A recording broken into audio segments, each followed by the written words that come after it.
My name is Pamela Seward.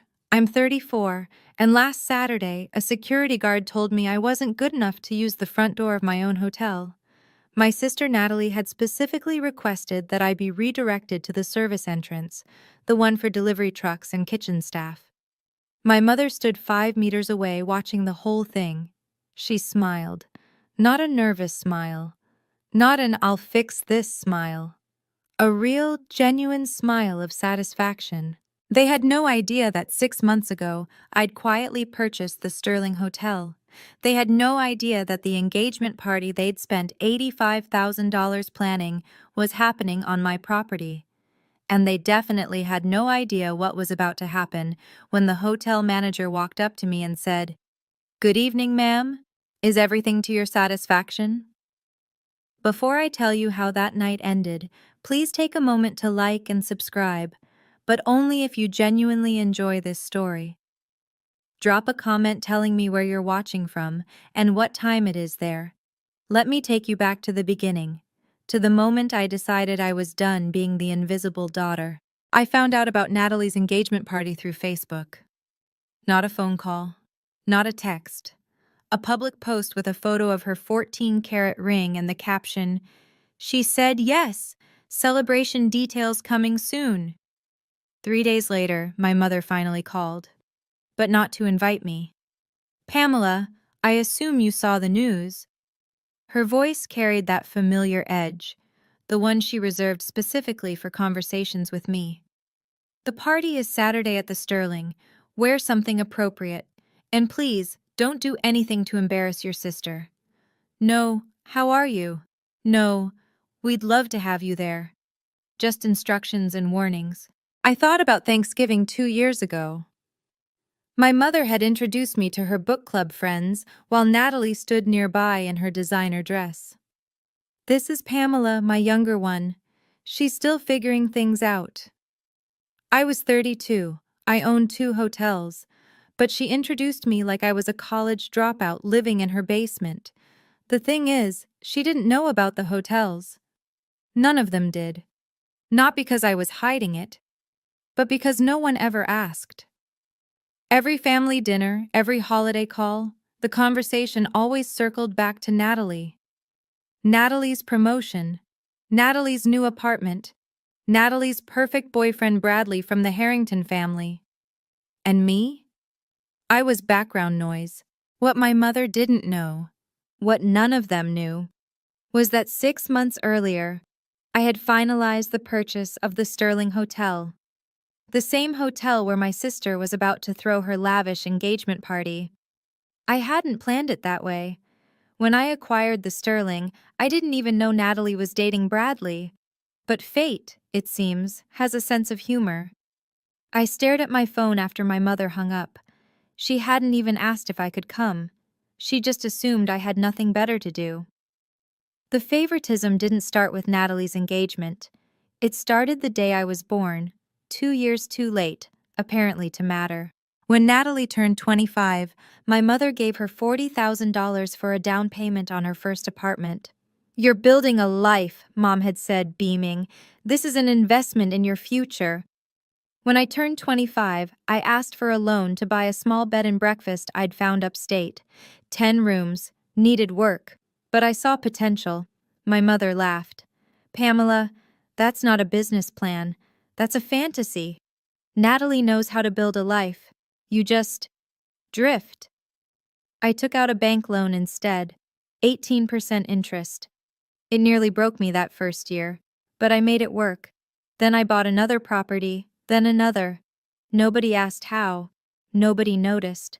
When my marriage fell apart 5 years ago, I made the mistake of calling my mother for support. David had cheated. I'd caught him. The divorce was brutal. Her response still echoes. "I told you, Pamela, you don't know how to choose people. Natalie would never let this happen to her." I stopped calling after that. I wasn't bitter anymore. I was just tired of proving myself to people who had already decided I wasn't worth watching. My phone buzzed. An email from Marcus, the general manager at the Sterling. "Miss Seward, I need to inform you about the engagement party booking this Saturday. The client has made some unusual requests regarding guest access.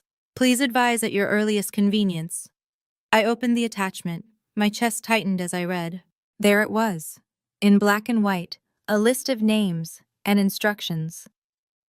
My name was on that list. The email from Marcus contained a guest management document. 3 names flagged for alternative entrance routing. The first 2 were former colleagues of Bradley's, something about a business dispute. Understandable. The third name was mine. Next to it, in Natalie's handwriting, scanned into the document: Pamela Seward, sister of bride. Redirect to service entrance if she appears. Do not allow through main lobby under any circumstances. I read it 3 times, then a 4th. My own sister had put me on a list with people her fiancé was actively avoiding. She'd classified me as someone who needed to be hidden, kept away from the important guests, the real family. Marcus had added a note. Miss Seward, I found this request highly unusual given your relationship to the property. Should I intervene? Please advise. I sat in my office, watching the city lights flicker through the window. The Sterling stood somewhere in that maze of buildings, my building, where my sister was planning to humiliate me in front of 200 people. I had options. I could cancel the event. I could reveal myself before the party and watch Natalie scramble. I could simply not attend and let them think they'd won. But none of those options felt right. If I didn't go, they would continue treating me as invisible. If I reacted publicly, they would call me dramatic, unstable. Proof that I was exactly who they always said I was. But if I attended and let the truth reveal itself naturally, I typed my response to Marcus. Do not change anything. Let them proceed exactly as planned. I will handle this personally. His reply came within minutes. Understood, Miss Seward. I'll be on standby. I closed my laptop. Saturday was going to be interesting. I called Daniel the next morning. We'd been friends since college, back when I was just a girl with big dreams and no money. Now he was my attorney, but more importantly, he was the one person who'd watched me build everything from nothing. They put you on a blacklist? His voice was sharp with disbelief. At your own hotel? Service entrance, like I'm delivering the shrimp. Pam, this is insane. Just tell them you own the place, watch them grovel. And then what? I stared at the ceiling of my apartment. They apologize because they're scared, not because they're sorry. Nothing changes. I'm still the daughter they tolerate. Daniel went quiet. Then, what do you actually want? Revenge or closure? The question hung in the air. I'd asked myself the same thing 100 times since reading that email. I don't want revenge, I finally said. I want them to know that I'm not who they think I am. I want to stop shrinking myself for people who never made room for me. That's not nothing, Pam. No, it's not. He sighed. If you're doing this, you need backup. Want me there? I can come as your +1. Old college friend catching up. That works? And I'll bring some documentation, just in case someone demands proof. He paused. You know this could blow up their whole night. I know. And you're okay with that? I thought about every dinner where I was overlooked, every achievement that went unnoticed, every time my mother looked through me like I was glass. I'm okay with not hiding anymore, I said. Whatever happens after that is their choice. Daniel agreed to meet me at the Sterling on Saturday. I hung up and looked at the dress hanging in my closet. Simple, black, unassuming, perfect. Saturday arrived faster than I expected. By 7 o'clock, the sun had dipped below the skyline, painting the Sterling's facade in shades of amber and gold. I'd chosen my outfit carefully. A simple black dress, elegant but understated. No diamonds, no statement pieces. Just pearl earrings my grandmother left me. The kind of outfit that says I belong here without screaming for attention. The valet recognized my car but said nothing. I'd asked Marcus to keep my attendance quiet. As far as the staff knew, I was just another guest tonight. The main entrance glowed with warm light. Through the glass doors, I could see the lobby, crystal chandeliers casting rainbows across marble floors, guests in evening wear drifting toward the ballroom. Laughter echoed, champagne flowed, my sister's perfect night. I straightened my shoulders and walked toward the front door.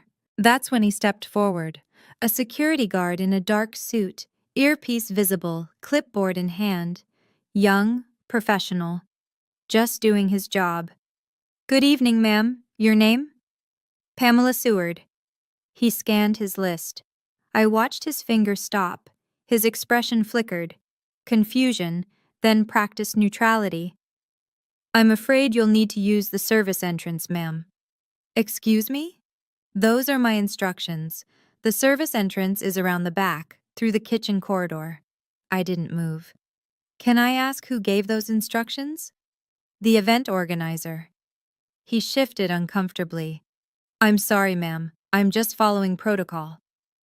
Protocol. My sister had created a protocol for keeping me out.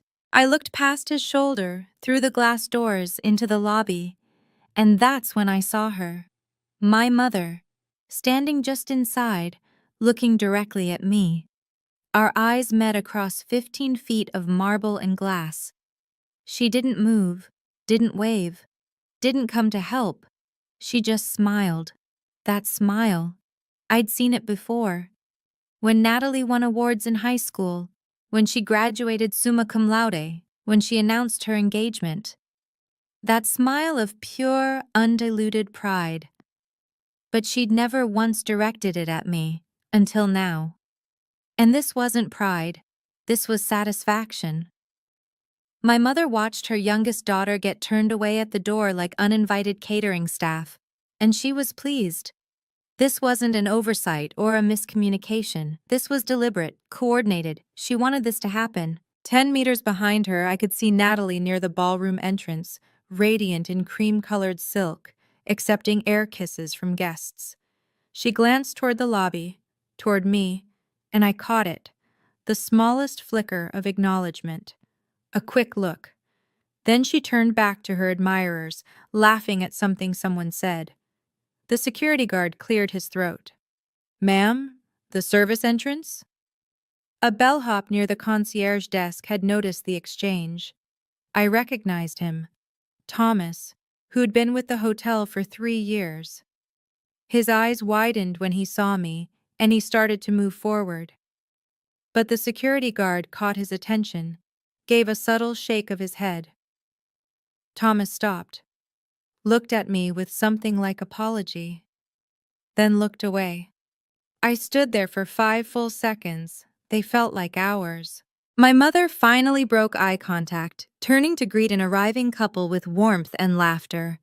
As if nothing had happened, as if I hadn't just been publicly humiliated while she watched. The security guard waited, increasingly uncomfortable. I could have said something, could have demanded to speak to the manager, could have revealed everything right there. But not yet. "Fine," I said quietly. "I'll use the service entrance." I turned and walked toward the side of the building, my heels clicking against the pavement. Let them think they'd won. The service entrance smelled like industrial cleaner and fresh bread. Fluorescent lights buzzed overhead, a harsh contrast to the crystal-draped elegance 50 feet away. I pushed through the heavy metal door and entered the kitchen corridor. Stainless steel counters stretched in every direction. Steam rose from simmering pots. The controlled chaos of a 5-star kitchen in full swing. Then, silence. One by one, staff members noticed me. A prep cook paused mid-chop. A server carrying a tray of champagne flutes froze. Chef Rivera, who'd been barking orders at his team, went absolutely still. "Miss Seward?" His voice was barely above a whisper. "We weren't expecting you to—" "It's fine, chef. Please continue." Nobody moved. I realized they'd all seen the guest list. They knew my name was on it. And they knew exactly why I'd come through this door instead of the main entrance. "Really," I said, keeping my voice calm. Tonight, I'm just a guest. Carry on. Chef Rivera nodded slowly. The salmon is exceptional tonight, Miss Seward. Rivera's special preparation. I'm sure it will be perfect. The kitchen gradually resumed its rhythm as I walked through, though I felt every eye following me. A dishwasher nearly dropped an entire rack of glasses. A pastry chef whispered something to her colleague.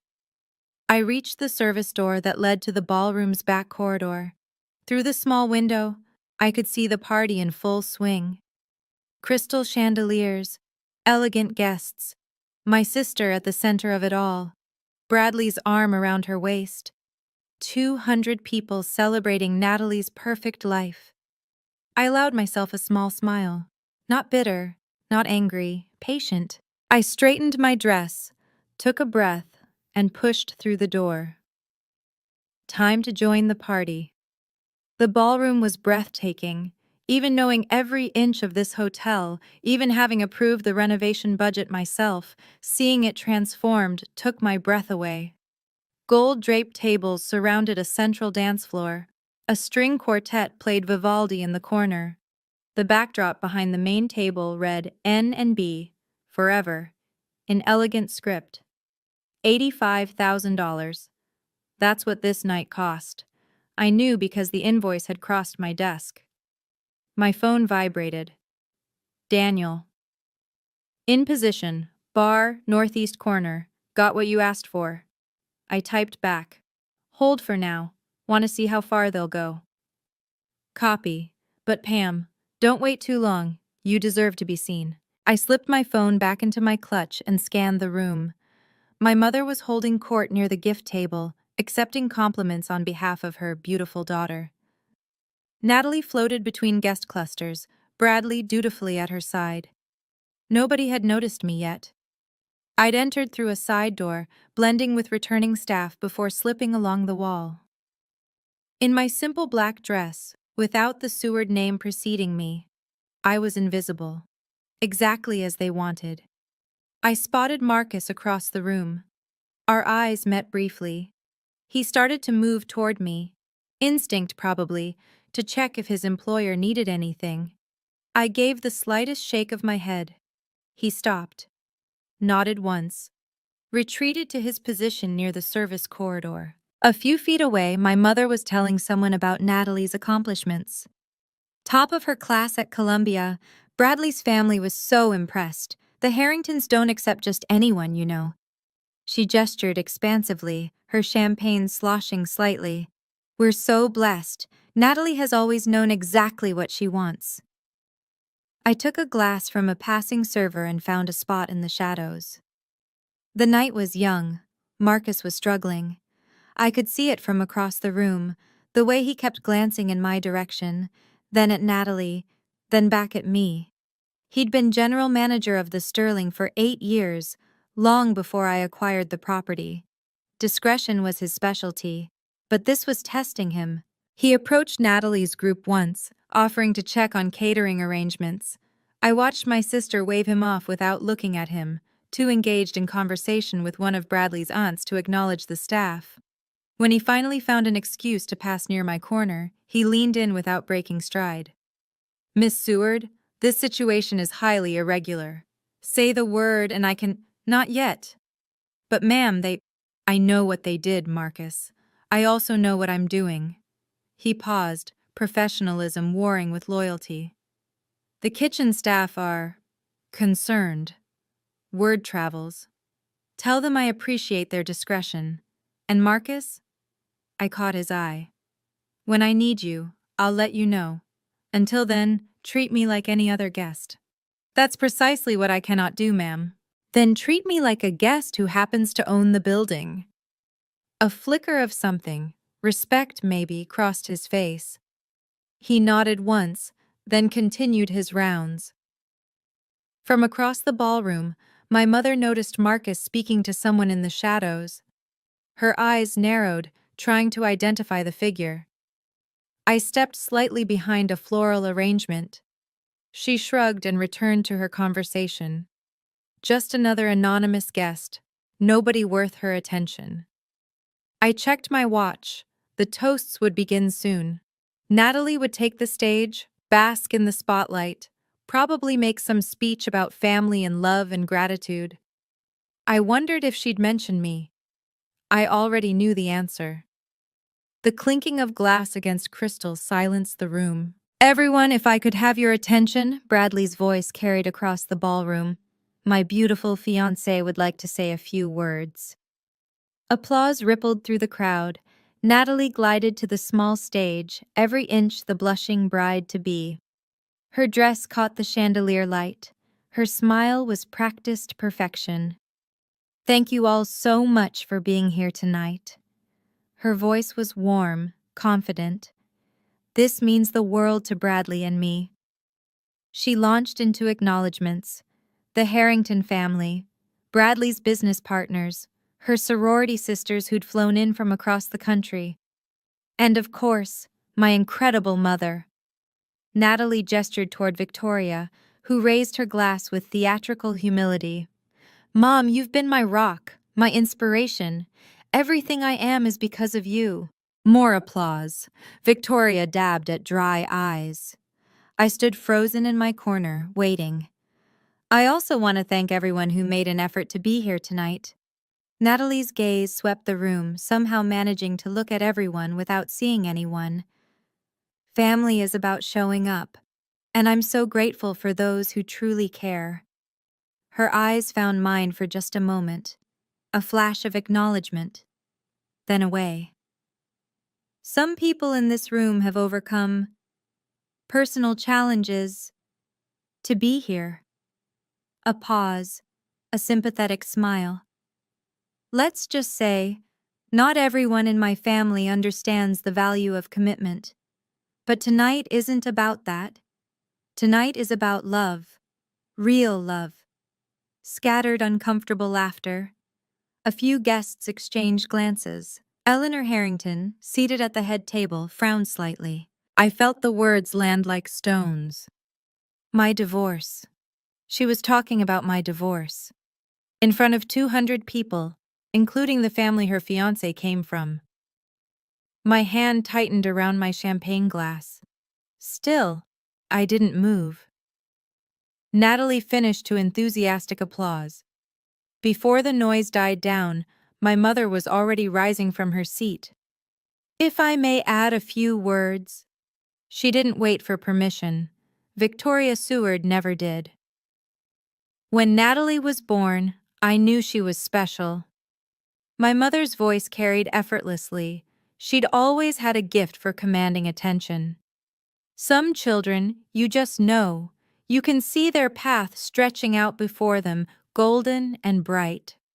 She paused for effect. Several guests nodded along. "Raising a daughter like Natalie has been my greatest joy. Watching her graduate top of her class, watching her build her career, and now watching her join one of the most respected families in this city." My mother raised her glass toward the Harringtons. "To your wonderful son, and to the extraordinary woman he's chosen." "Hear, hear," someone called. As she sat down, a woman at a nearby table leaned toward her companion. "I thought there were 2 daughters."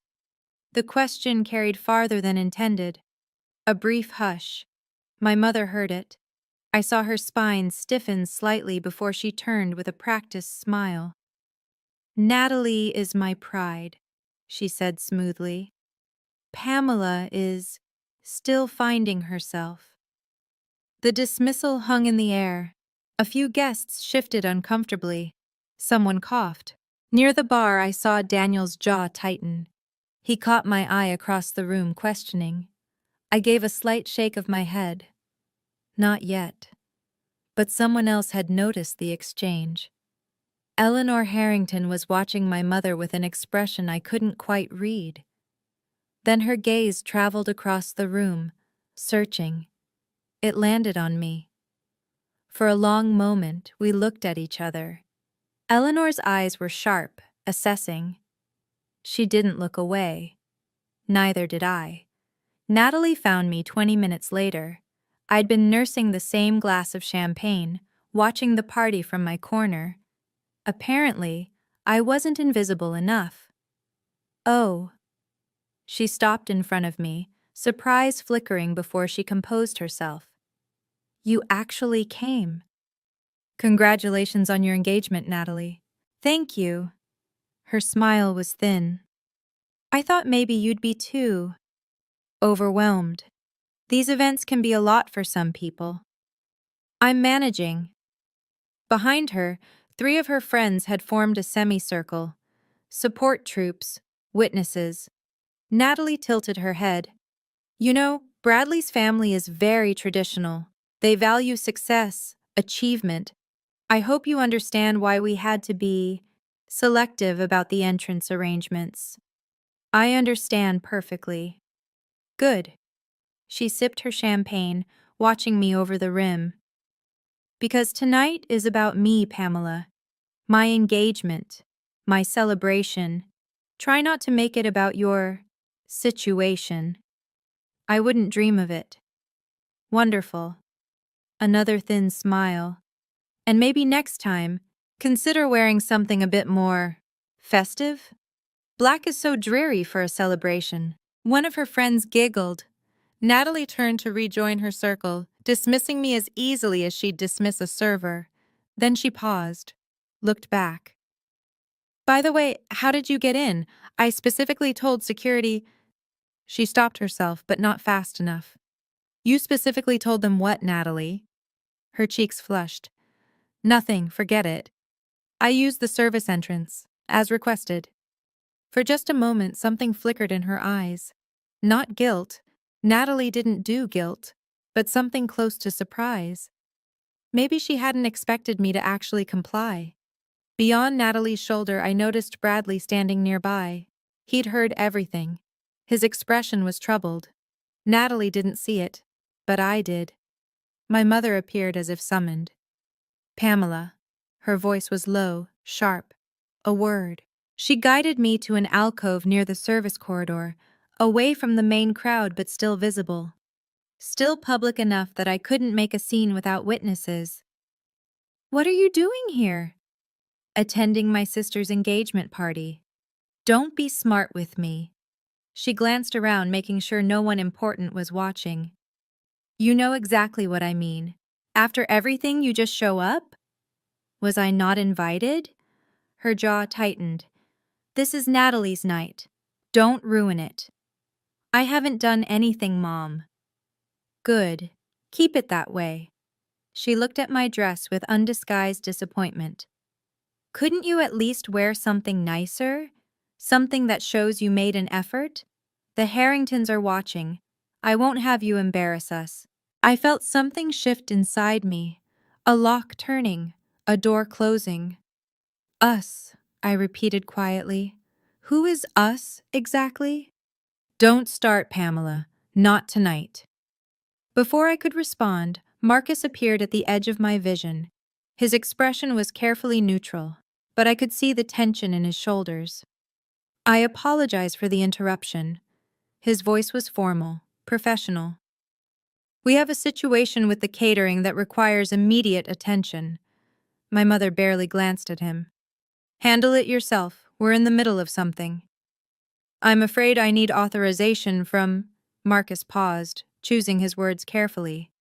From management. Then find the management, Victoria snapped. Can't you see I'm speaking with my daughter? Marcus didn't move. His eyes found mine. Miss Seward, he said slowly. May I have a word? My mother froze. Her gaze traveled from Marcus to me and back again. Miss Seward? She repeated. The world seemed to hold its breath.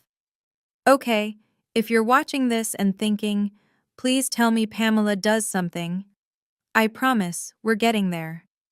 But before that, drop a comment. Have you ever been treated like you were invisible by your own family? How did you handle it? And if you're enjoying this story, hit that subscribe button. I have more stories like this coming. Now let's get back to the moment everything changed. Marcus didn't flinch. Miss Seward, we have the situation with the seafood shipment. His tone was perfectly professional, as if this were any normal consultation. The Atlantic salmon arrived with quality concerns. As the owner, I need your approval to substitute with the king salmon from our reserve. The word dropped like a stone into still water. Owner. My mother's face went slack. Her champagne glass tilted dangerously in her grip. I'm sorry. Natalie had appeared from nowhere, her voice sharp. What did you just call her? Marcus turned with the calm of a man who had served diplomats and dictators. I addressed Miss Pamela Seward, the owner of the Sterling Hotel. Is there a problem? Silence. Complete, absolute silence. Around us, conversations had stopped. Nearby guests turned to stare. The string quartet played on, oblivious, their Vivaldi suddenly grotesque against the frozen tableau. I kept my voice level. The king salmon will work, Marcus. Tell Chef Rivera to adjust the sauce to complement. Perhaps the citrus reduction instead of the dill. Excellent choice, ma'am. Marcus inclined his head, a small bow, nearly imperceptible. I'll inform the kitchen immediately. He retreated. The click of his heels on marble echoed in the silence. I turned back to my mother and sister. Victoria's mouth opened, closed, opened again. No sound came out. Natalie had gone pale beneath her carefully applied blush. Her hand gripped Bradley's arm so tightly that her knuckles were white. The owner? Bradley's voice was barely above a whisper. Natalie, did you know? No. Natalie's voice cracked. No, that's not. She doesn't. Somewhere behind me, a champagne glass shattered on the floor. Someone gasped, and for the first time in 34 years, my family was looking directly at me. This is a joke. Natalie's voice was too loud, edged with panic. Some kind of sick joke. She doesn't own anything. Whispers rippled through the crowd like wind through grass. Guests leaned toward each other, eyebrows raised, phones quietly emerging from pockets and purses. I've owned the Sterling for 6 months, Natalie. I kept my voice calm, conversational. You can verify with the county property records if you'd like. They're public. 6 months? My mother finally found her voice. That's impossible. We would have known. Someone would have told us. Who would have told you, Mom? You never asked what I do. You never asked about my life at all. Victoria's face cycled through emotions, shock, confusion, something that might have been shame before it hardened into defensiveness. This is ridiculous. You're making things up to ruin your sister's night. I'm not making anything up, and I'm not trying to ruin anything. Then what is this? Natalie gestured wildly at the ballroom. Some kind of power play? You wait until my engagement to reveal you own the hotel? How petty can you be? I didn't plan this, Natalie. I bought this hotel because it was a good investment. You chose to have your party here, and you chose to put me on a list. The word list landed hard. I saw several guests exchange confused glances. Eleanor Harrington rose from the head table and began walking toward us. Her stride was measured, deliberate, the walk of a woman who hadn't hurried in decades because the world waited for her. I'm sorry, her voice cut through the murmurs. Did I understand correctly? You own this hotel? Every eye in the room turned to me. Yes, Mrs. Harrington. I met her gaze steadily. Along with 3 others. The silence that followed was deafening. Eleanor Harrington had the kind of face that revealed nothing unless she wanted it to. Right now, she wanted it to reveal disappointment. Victoria. Her voice was silk over steel. You told me your family was modest.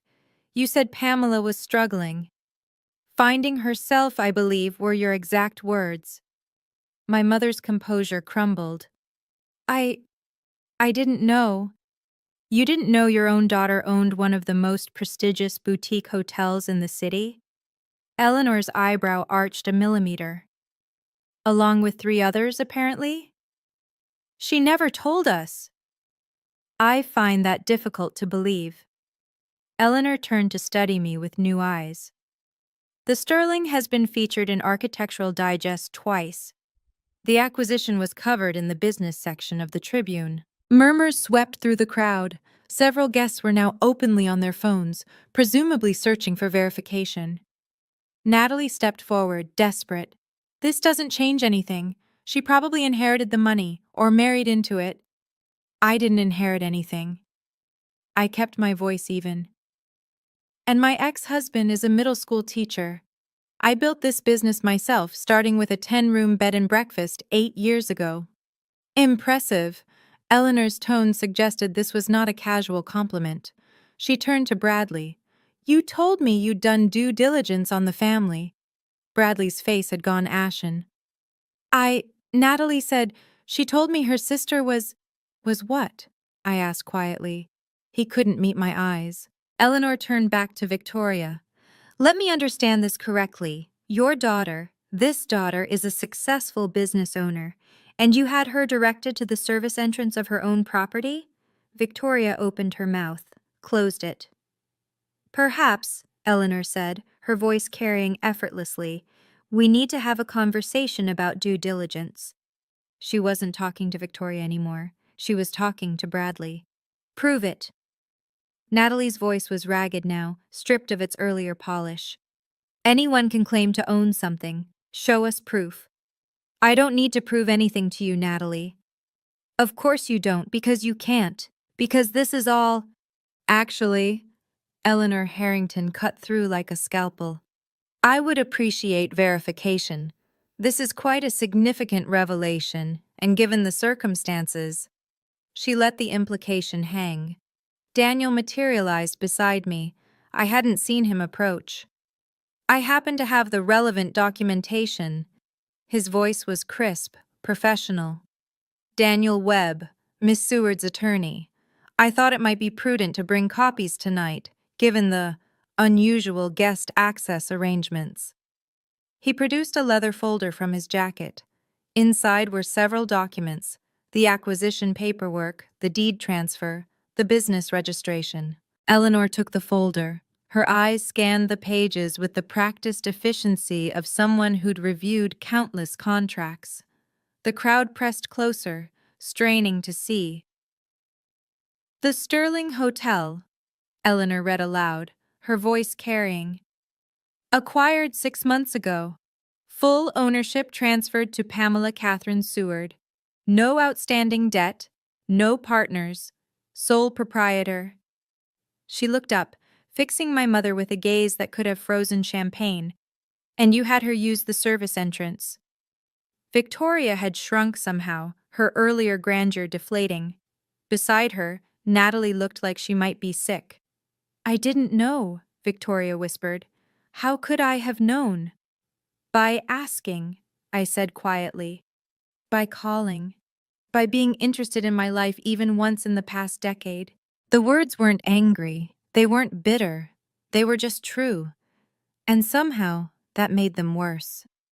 Eleanor returned the folder to Daniel, her decision apparently made. She turned to Bradley without another word. We need to talk. Now. All right, we're at the climax now. Before I tell you what I did next, I have a question. If you were in my position, would you forgive your family? Or would you set a permanent boundary? Comment forgive or boundary.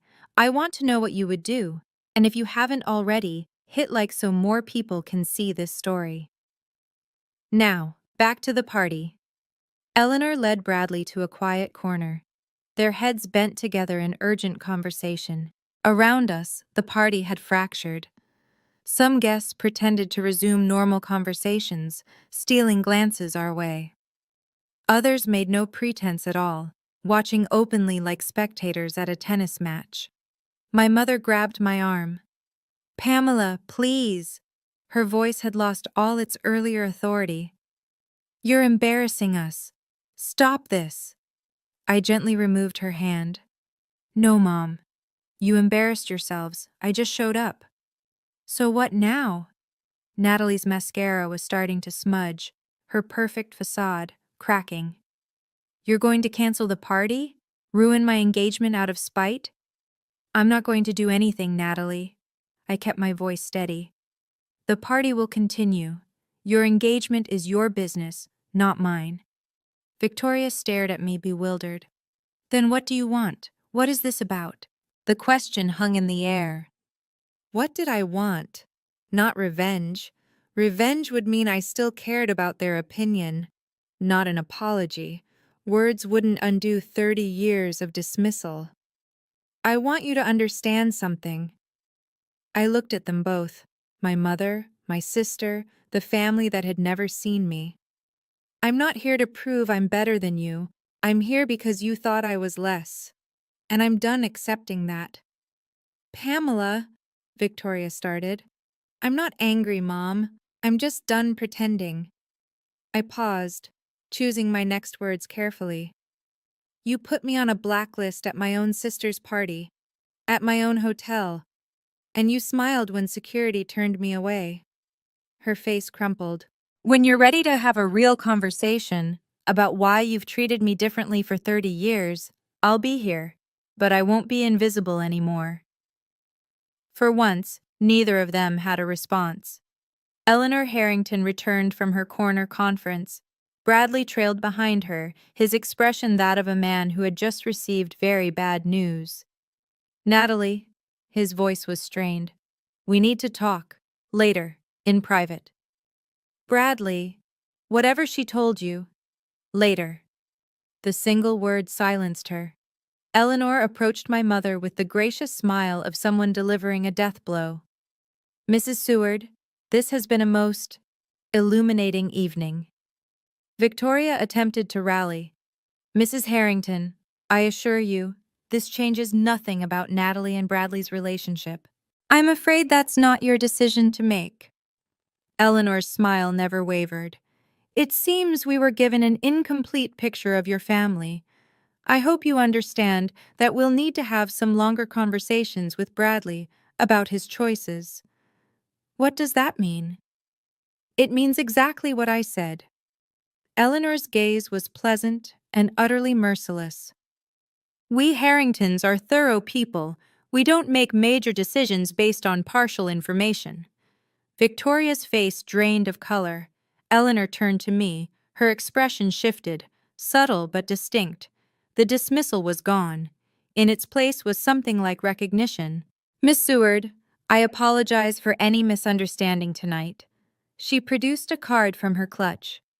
If you're ever interested in discussing business or simply having lunch, I'd welcome the opportunity. I took the card. Thank you, Mrs. Harrington. Please, call me Eleanor. She leaned closer, lowering her voice. I always prefer to know who the interesting people in a room are. It seems I was looking in the wrong direction. With that, she glided away to collect her husband. Natalie stood frozen, watching her future mother-in-law retreat. The engagement wasn't canceled, but something had changed, permanently, and everyone in that room knew it. I found Daniel near the bar. He raised an eyebrow. You okay? I think so. That was... He shook his head, almost laughing. I've seen courtroom drama, Pam, but that was something else. I'm going to go. I glanced around the ballroom. The energy had shifted. Nervous laughter, hurried whispers, guests making excuses to leave early. I've said what I needed to say. Want company? No, I need the walk. I made my way toward my mother and sister one last time. They stood together near a pillar, isolated. No guests nearby. People had started giving them space. I'm leaving now, I said. Victoria looked up. Her eyes were red-rimmed. Pamela, not because I'm running, because I said what I needed to say. I didn't... She stopped, started again. I just wanted Natalie to shine. I wanted the Harringtons to be impressed. I was trying to help her. I know, Mom. My voice was gentle but firm. But you didn't have to dim my light to make Natalie shine. The words landed. I saw them hit. Natalie said nothing. For once, she had no clever response, no deflection, no attack. She just stood there, mascara streaked and silent. I turned, and walked toward the main entrance. The front door, the one I'd been denied hours earlier. No one stopped me. The staff I passed gave small nods of acknowledgement. A doorman held the entrance open, a gesture of respect. "Good evening, Miss Seward." "Good evening, Thomas." I stepped out into the night. The air was cool, clean, a relief after the suffocating tension of the ballroom. I stood on the sidewalk for a moment, breathing. Then I started walking. Behind me, the party continued without me. But for the first time, I wasn't invisible. I was free. I woke to 12 missed calls from my mother. I didn't listen to the voicemails. I already knew what they would say, some combination of accusation, justification, and manufactured victimhood, the Seward specialty. My phone buzzed with a text from Natalie, then another, then a third. The first, "How could you do this to me?" The second, an hour later, "We need to talk." The third, sent at 3 a.m., nothing, just 3 dots that appeared and disappeared. She'd started typing something and given up. Daniel called at 10 with the update I'd been expecting. "The Harringtons had a family meeting this morning," he said. "My contact at their law firm heard Bradley was there for 3 hours. The engagement? Still on, for now." A pause. "But the prenuptial agreement is being completely revised." Apparently, Eleanor wasn't pleased with how things were represented.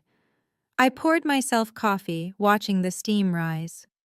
What does revised mean? It means Natalie no longer has the same access to Harrington assets that she was promised. They're adding contingencies. Lots of them. I should have felt satisfied. Instead, I just felt tired. "There's something else," Daniel continued. 3 guests from the party have contacted the Sterling this morning. They want to book events." "Really?" "Apparently, watching you handle that situation impressed some people." One woman said, and I quote, "Anyone who can stay that composed under that kind of pressure is someone I want to do business with." I almost laughed. My family had tried to humiliate me, and instead they'd advertised my professionalism to 200 potential clients. "Pam, you still there?" "Yeah." I set down my coffee. "Just processing." "You did good last night. You know that, right?" "I know."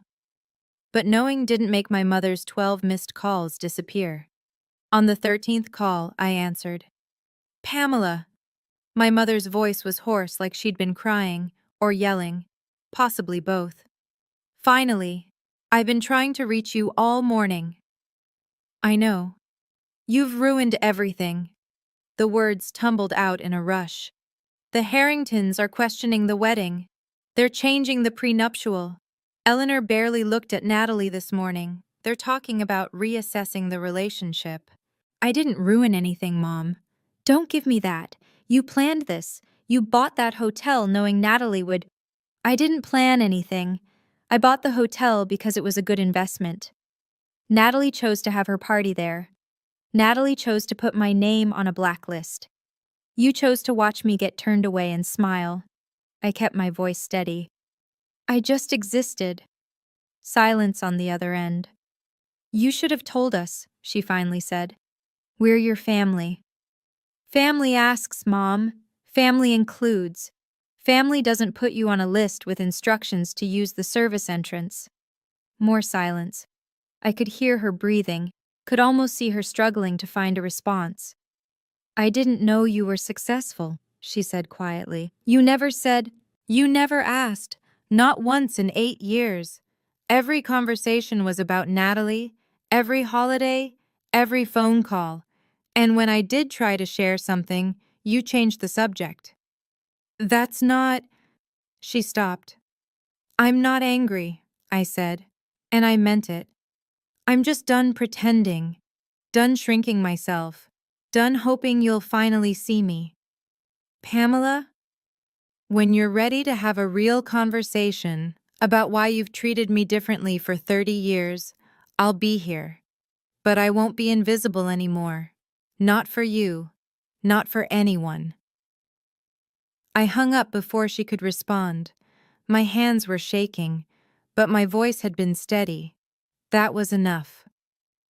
2 weeks later, I received the news through Daniel. The wedding's still happening, he said, but they've changed venues. The Harringtons apparently didn't want to hold it at the Sterling. Too many memories? Too many reminders of the night they realized their future daughter-in-law wasn't exactly who she claimed to be. I was in my office at the new property, a converted warehouse I was developing into a boutique hotel in the Arts District. Plans spread across my desk. A contractor waiting in the lobby. The prenup? I asked. Significantly revised. Natalie doesn't get access to Harrington family assets unless the marriage lasts at least 7 years. Even then, it's limited. I thought about my sister, who'd spent her entire life optimizing for the perfect catch. Now she'd landed her prize, but the terms had changed entirely. She's still marrying him? Apparently. Bradley seems committed, though his mother is making him attend family alignment sessions before the ceremony. Daniel paused. I'm not sure what those are, but they sound unpleasant. I almost felt sorry for Natalie. Almost. What about my mother? No word, but he hesitated. A letter came to the hotel this morning, addressed to you. I had Marcus forward it. The envelope arrived an hour later. My mother's handwriting, careful, precise, the penmanship of someone who'd taken pride in proper correspondence. Inside, a single page. Pamela, I don't understand why you had to do what you did. Part of me thinks you enjoyed embarrassing us. But I also know I haven't been fair. I'm trying to understand why. It's not easy. I'm not ready to talk yet. But I wanted you to know I'm thinking, Mom. Not an apology. Not really. But it was something. I put the letter in my desk drawer and went back to work. 3 months later, I sat in my office at the Sterling, watching the sun set over the city. The new property was nearly ready for its soft opening. We'd booked 6 events for the first quarter. One of them, ironically, was for a client I'd met at Natalie's engagement party, a woman who'd watched the entire confrontation and apparently decided I was exactly the kind of businesswoman she wanted to work with. Strange how things work out. I thought about that night a lot. Not the confrontation itself. That memory was sharp but fading, like a photograph left in sunlight. What I thought about was the moment before. The moment I decided not to hide. For 10 years, I had built my business in silence. Not because I was ashamed, but because I'd learned early that my accomplishments didn't matter to my family. They'd already decided who I was. Nothing I achieved would change that. So I stopped trying. The reveal at the party wasn't about proving them wrong. It wasn't about revenge or humiliation or even justice. It was about refusing to be invisible. That's the lesson, I think. The one it took me 34 years to learn. You can spend your whole life trying to earn the approval of people who will never give it. Shrinking yourself to fit the space they've allotted you. Hoping that one day, if you're successful enough, good enough, enough, they'll finally see you. Or you can stop. You can stop performing for an audience that isn't watching. You can build something real, for yourself, by yourself. And when they finally look up, if they ever look up, you can simply say, I was here all along, you just weren't paying attention. That's not revenge, that's just truth. And sometimes, truth is more powerful than any revenge could ever be. Spring came early that year. I signed the papers on my 5th property in March, a historic inn upstate, not far from where I'd bought my first bed and breakfast 8 years ago. Full circle in a way. Natalie's wedding happened in April. I wasn't invited. I wasn't surprised. But Bradley sent me an email the week before. Pamela, I want to apologize for how things went at the engagement party. I should have said something when Natalie made those arrangements. I didn't, and I'm sorry. Natalie is processing. She's embarrassed, though she'd never admit it. Give her time. For what it's worth, I think what you've built is impressive. Eleanor brings it up at least once a week. I hope you and Natalie can talk someday. Best, Bradley. I didn't reply, but I saved the email. My mother called once a month now. The conversations were short, awkward, full of silences neither of us knew how to fill. But she was trying. In her own way. Last week she asked about the new property. First time she'd ever asked about my business. The historic inn, I said. We're restoring the original Victorian details. Should be ready by fall. That sounds... A pause. That sounds lovely, Pamela. Not praise exactly, but acknowledgement. It wasn't much, but it was more than I'd had before. I don't hate them, my mother, my sister, the family that spent 30 years looking through me. I just don't need them to see me anymore. I see myself, and that's enough. It took me a long time to understand that, to really feel it, not just say it, but I do now. I'm not the invisible daughter anymore. I'm just Pamela Seward, and I'm exactly who I chose to be. If you're watching this, and you've ever felt invisible in your own family, I see you. I know what it's like to walk into a room full of relatives and feel like you're behind glass, present but untouchable. I know what it's like to achieve something extraordinary and have no one notice. I know what it's like to wait your whole life for someone to finally look up and say, "I'm proud of you." I also know that you might be waiting forever. Setting boundaries isn't about revenge. It isn't about making people feel bad or proving that you're better than them. It's about respect for yourself. You don't have to be loud to be heard. You don't have to be dramatic to make a point. Sometimes the most powerful thing you can do is simply stop hiding. Show up as yourself. Speak your truth calmly, and let the people around you decide how they want to respond. Some of them won't like it. Some of them will call you dramatic or vindictive or ungrateful. That's their problem, not yours. Your worth isn't determined by people who refuse to see it. Read that again.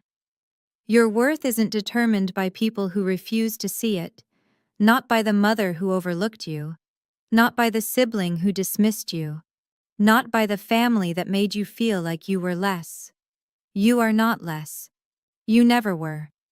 This is Pamela Seward, and I am no longer the invisible daughter. Thank you for staying until the end. If my story resonated with you, please leave a comment sharing your experience. Have you ever had to set boundaries with family? How did it go? Don't forget to like, subscribe, and hit the notification bell so you don't miss the next story. I have more family drama stories coming, some even wilder than this one. Check the description for links to similar stories. I'll see you in the next video.